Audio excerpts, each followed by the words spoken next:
Good evening. This is Michael Wong with Veterans for Peace. I'm the co-chair of the Veterans for Peace China Working Group, and I also serve on the National Board of Directors.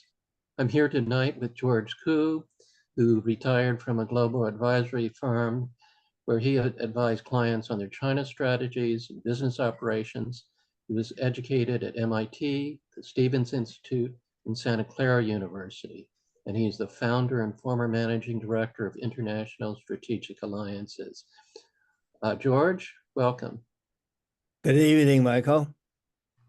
So the subject for tonight is Taiwan Island and the recent election that they had earlier this year, 2024. So my first question is, there were three parties involved in that election. Right. They each had different platforms and different histories. Can you tell us a little bit about the three parties? Sure. And what the election was all about? Sure. I would love to. But before I actually answer your question directly, I would like to just quickly review where we left off from last week. And what we said from last week was that Taiwan has always been part of China for centuries, even before there was a Western nations like the Dutch or the Spanish or the Portuguese or the Brits that came over to Asia. And it's only after the Western countries felt that they need to plant a flag to claim possession that all of a sudden China realizes that their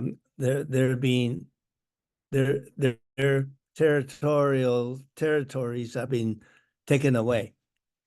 So from Nixon on, from when Nixon went to China, from his presidency on, China has been very adamant, very strongly insistent that United States recognize Taiwan is part of China, has no deviation, no way of stepping away from this particular firm one China rule. And indeed, every president since Nixon, even through Trump, I think, I always underscore that we do not want to promote Taiwan independence. We think Taiwan is part of China, even though they try to bend the rules and change the line in the sand, shall we say. Now, the whole dynamics between Taiwan and China really changed since Nancy Pelosi went to Taiwan in August of 2022. She was advised not to do so. The Biden administration asked her not to do it. Other independent observers thought this was unwise, and indeed, the Beijing government also warned Pelosi not to do it. But she insisted on having what I would consider to be an ego trip to sneak into Taiwan in the dark of night. She took a flight pass that went around the sensitive airspace and landed in Taipei just so that she could say she's been there and she had a meeting with Tsai Ing-wen and was awarded a medal from the president of Taiwan. And that so enraged Beijing that the PLA changed up the ante, so to speak. They no longer observe the midline across on the Taiwan Strait between mainland and Taiwan. They start to fly at will over the airspace over Taiwan. They fire some missiles over Taiwan to the other side of Taiwan, the eastern shore of Taiwan, if you will. The PLA basically say, you did not respect our wishes. We're not going to observe what has been our own self-imposed restraint. And then subsequent to Pelosi's trip, I think there was a particular congressional group that went to Taiwan, and that even increased the tension and the tension and the aggressive moves from the PLA. They basically, most American media did not report this to the American public, but basically the PLA start to make rehearsal runs, if you will, of what would happen if they were to invade Taiwan, and they send ships into Taiwan from four directions, from the four corners. And that's where things stood when Tsai Ing-wen was termed out, and there was this election that came, as you say, Michael, three-party election. So what kind of legacy did Tsai Ing-wen leave at the end of her term? And her term is not quite over yet, because the winning candidate won't be taking office until May. Tsai Ing-wen basically bent over backwards to follow the American wishes and desires. And some of the most unpopular moves that she made, including buying pork from American farmers, and this pork was tainted with a particular toxic preservative that Taiwan own market would not allow it, would not tolerate that poison, toxic, but they are forced to buy it from the U.S. And this made Tsai Ing-wen very unpopular with the people on Taiwan. Tsai Ing-wen was also forced to buy obsolete weapons from the U.S. It was not, quote unquote, foreign aid. It was not gifted. It was paid money first and weapons delivered later. And sometimes the U.S. hung on to the money for many, many months before they actually delivered the weapons. Tsai Ing-wen also actively discouraged tourism from mainland China, which of course was to the great detriment of the economy on the island.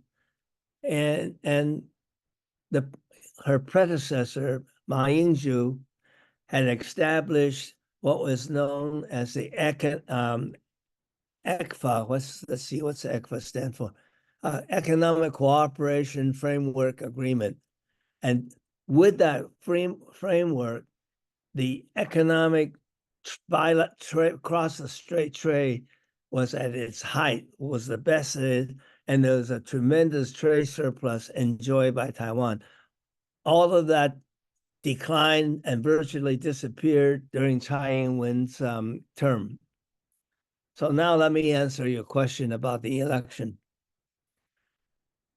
Because it was a three-way race, the winning candidate, his name is William Lai, the Chinese name is Lai Ching-te.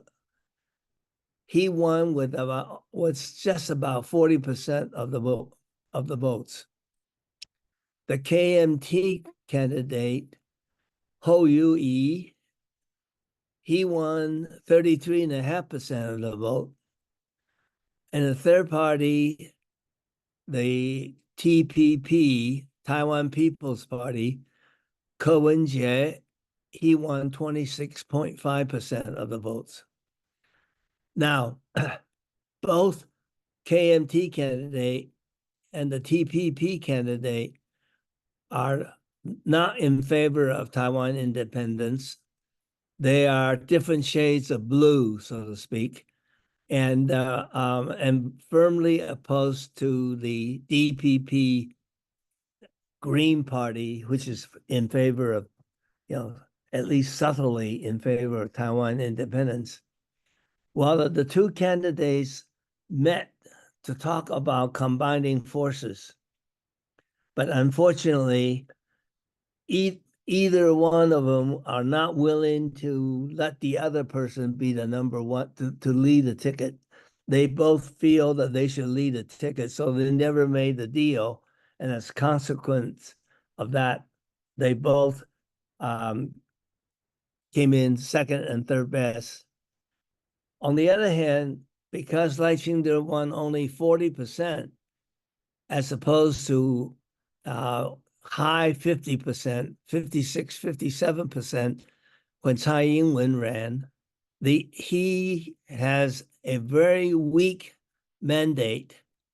And if anything, one of the mandate that he does not have is to be able to talk about Taiwan independence, because very clearly the people of Taiwan has expressed the strong desire of staying the status quo and not make any move towards Taiwan independence, because they all know that would be stepping across the line.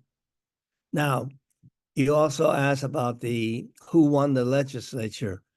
Well, an indication of the strong disapproval that Tsai Ing-wen earned during her 8 years of term of office is that they lost their majority in the legislature, and they end up with only 51 seats, whereas KMT gained 14 more seats and now have 52.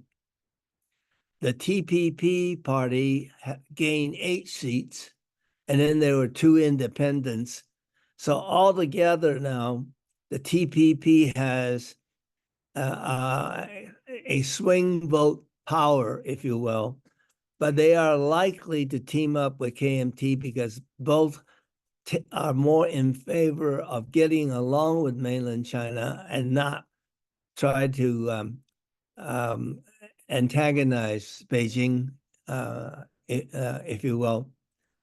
So this is where the election ended up in January, and Lai Ching-te will be taking office in May, and I think he's going to have some difficult issues to deal with.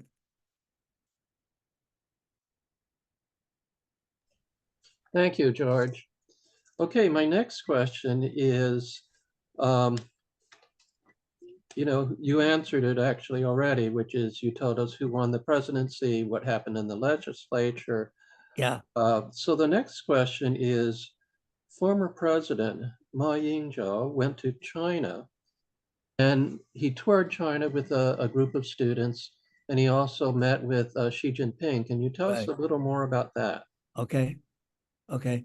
Well, Ma Ying-jeou did a lot to promote the relationship across the strait during his 8 years in the office, and he was the Tsai Ing-wen's predecessor. But he was politically, I would say, not too adept, and he was intimidated by what was known as the Sunflower Movement, which is a bunch of young people that protested and did not appreciate the economic linkage that Taiwan enjoyed with the mainland. In point of fact, the trade surplus between the mainland and Taiwan, year in and year out, more than covered the trade deficit Taiwan has with the rest of the world. But this was lost on the young people that was part of the Sunflower Movement. Consequently, Ma Ying-jeou was perceived, and probably rightly so, as being too timid in terms of promoting stronger cross-strait relations. However, he did one thing. At the end of his term, he did meet up with Xi Jinping in Singapore, a neutral ground, if you will, and they had a nice, friendly meeting. So last year, Ma Ying-jeou took a group of young students with him, and they made a tour of China. And that was very warmly received for a couple of reasons. One of the reasons is because since Chen Shui-bian became president, the DPP has managed to rewrite all the textbooks and cut out the linkage between Taiwan Chinese and the Chinese on the mainland. Their association with the Chinese culture, with the Chinese history, became a big blank. And so most of the young people in Taiwan grew up not understanding and not appreciating their association and affiliation with the mainland Chinese. So this time around, Ma Ying-jeou took a larger group of young people into China and expanded the itinerary to visit a number of important places in China. For example, the Wangpao Military Academy, where both the KMT and the CPC work together to train and raise the first few group of military officers that played an important role in fighting the Japanese during World War II. He also took the group to Nanjing to visit the mausoleum for Sun Yat-sen, Sun Zhongshan, the father of the modern China. And this Sun Zhongshan is revered and respected by both the KMT and the Communist Party of China. And so there is a strong symbolism involved. And then when he got to Beijing, he was accorded it was as if he was a head of state. They gave him the red carpet treatment, and Xi Jinping had a warm, friendly meeting with him, all smiles, and they sat down, and Xi Jinping complimented him and saying, bringing the young people here is a very important step in promoting understanding between Taiwan and China, because after all, the future of the cross-strait relations depends on the next generation of young people. His treatment, by the way, was much higher level than when Anthony Blinken went to China recently. When Anthony Blinken, this is just a side, but when Anthony Blinken went to China, nobody from the foreign ministry, apparently they were all too busy to meet him at the airport. So a local Shanghai official met him. And of course, the red carpet wasn't there. Maybe they had to send it out to the cleaners or something. But that was the relative importance, if you will, that the Beijing government places on Ma Ying-jeou's visit relative to their attitude towards the DPP and the leaders of DPP.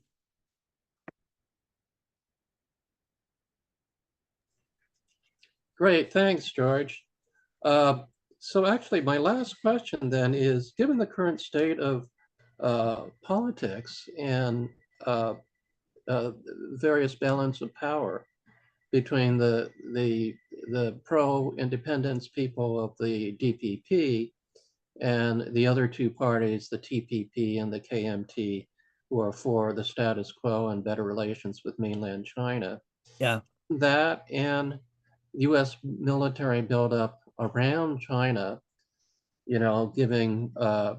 bringing in Australia, the Philippines, linking up Japan and South Korea, Right. bringing NATO ships to do military exercises around China, and bringing in the Link 16 program system to try to link up all their communications so all these different militaries can interact with each other like NATO does if they were to fight a war with China. You've got the US building up military alliances and pushing for war with China on the one hand, but you have the population and the legislature in Taiwan moving more towards peace on the other hand. How do you see this developing? How high do you think the risk of war might be? If you were to look into the foreseeable future, Right. what would be your take on it? Well, if you listen to the mainstream media in the United States, they keep saying, "Oh, the PLA will be invading Taiwan. If not in 2024, it will be 2027." And where are those dates coming from? Well, it's because the American generals, the American staff in charge of the Asia Pacific theater, they're the ones that are saying, "Oh, PLA is getting ready to invade Taiwan." And just because they say so, it must be true. Well, actually, it's the furthest from the truth.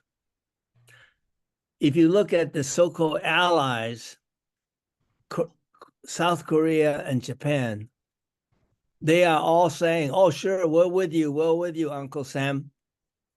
But they're not going to be, they're not stupid enough to take the lead. They will wait and say, "Uncle Sam, if you want us to fight, you go first and we'll follow."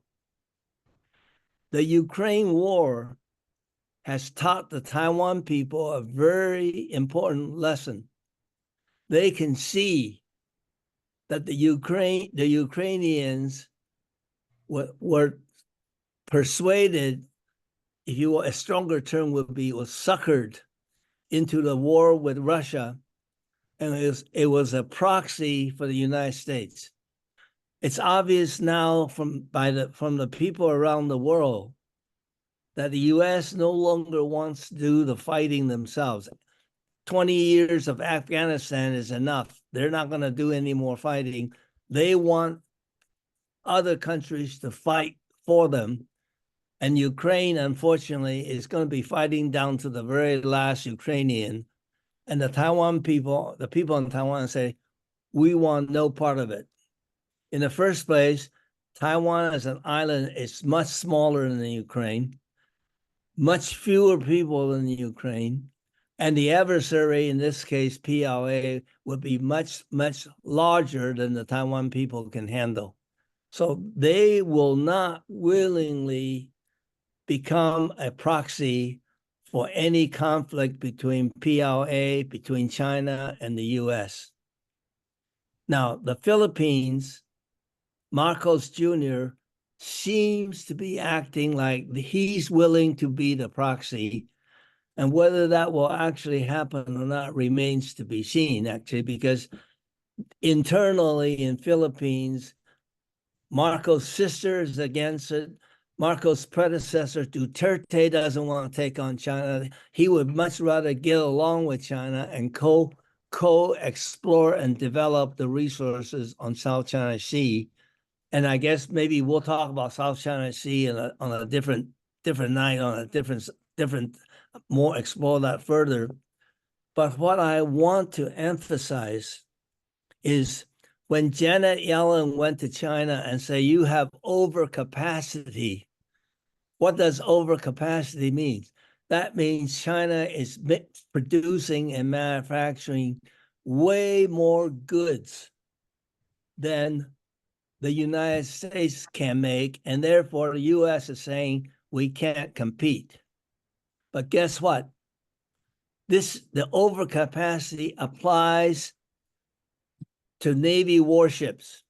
China can make 100 ocean-going liners to every one that the US can make. There's at least 6 to 7 warships to every one that the US has going for it now. China has hypersonic missiles that US has not been able to test fire successfully. Now, the important thing about hypersonic missiles is the trajectory of a hypersonic missile is not a parabola that goes up and comes down. When a missile goes up and comes down, you have plenty of time to spot it and track it and shoot it down. A hypersonic missile goes along the surface And by the time you track it, it's too late to do anything, and it's going to hit wherever they're aiming at. So what do I think China will do? I don't think China will invade Taiwan at all. They are patient, they think in long terms, and they're working towards an eventual peaceful reunification. However, and this is my personal prediction, and I'm gonna end with this prediction. If Washington would be very successful in pushing for a conflict with China and force China into either confront Philippines or confront Taiwan, the PLA is not going to fire on the civilians. They're not going to fire on civilian targets.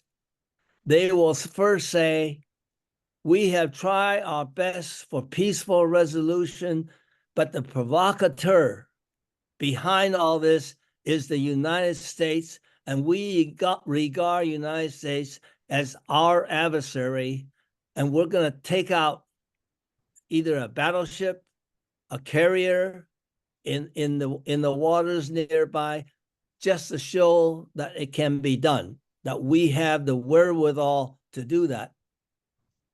What will happen when they blow out a ship out of the water? It will show to the people of Philippines and Taiwan that China really can and mean business.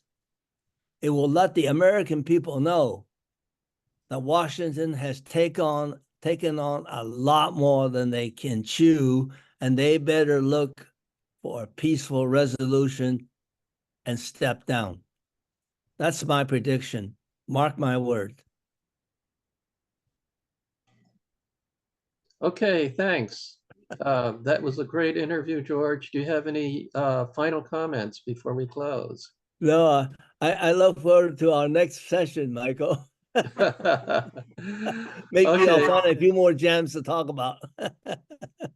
Okay, great. We'll leave it there. And folks, we will be continuing next week with another session on another topic related to the United States and China. So check back with us in a week. Take care and best wishes to everyone. Thank you, Mike. Enjoyed it.